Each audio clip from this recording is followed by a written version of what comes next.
कवन नगरिया बजवा बाजऊ हरदिया तोरा लागा होगे। कवन नगरिया बजवा बाजऊ हरदिया तोरा लागा हरदिया तोरा लागा होगे।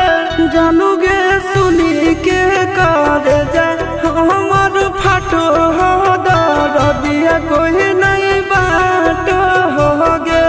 जानू गे सुनी के कर जा हमर फाटो हो दरदिया कोई नहीं बाटो होगे।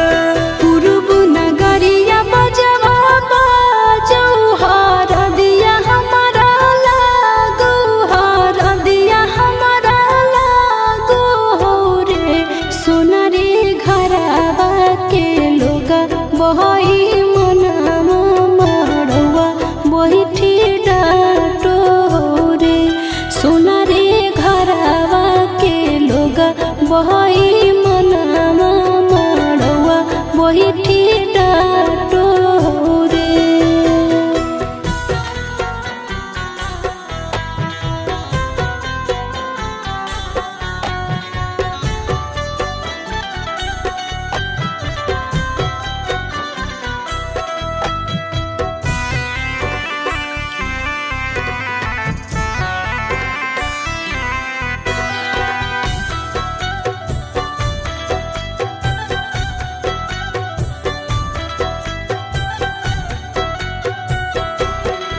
हद जखनी ढराई जैतौ तोर शंखा बनिया हो जैतै खत्म हमर प्यार के कहानिया।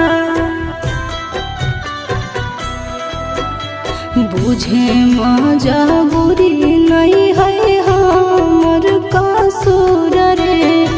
इहे शायद होते भगवान के मंजूर रे।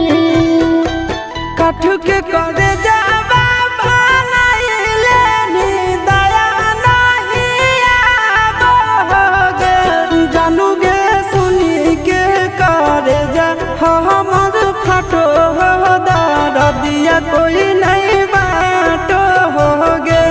जानू गे सुनी के करे जा हमर फाटो हो दरदिया कोई नहीं बाटो होगे।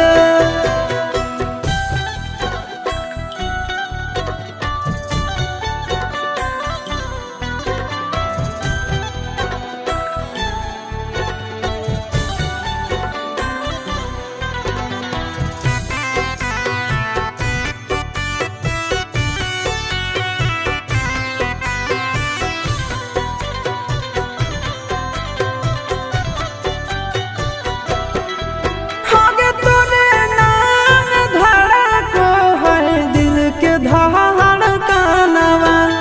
मंगिया भरते चली जइबो सामसनवा। के कर दिए दोसई है किस्मत के खेला। भूल जाई है आशीष नंदन अमन आल बेला। तोरा बिना हमरो कुछ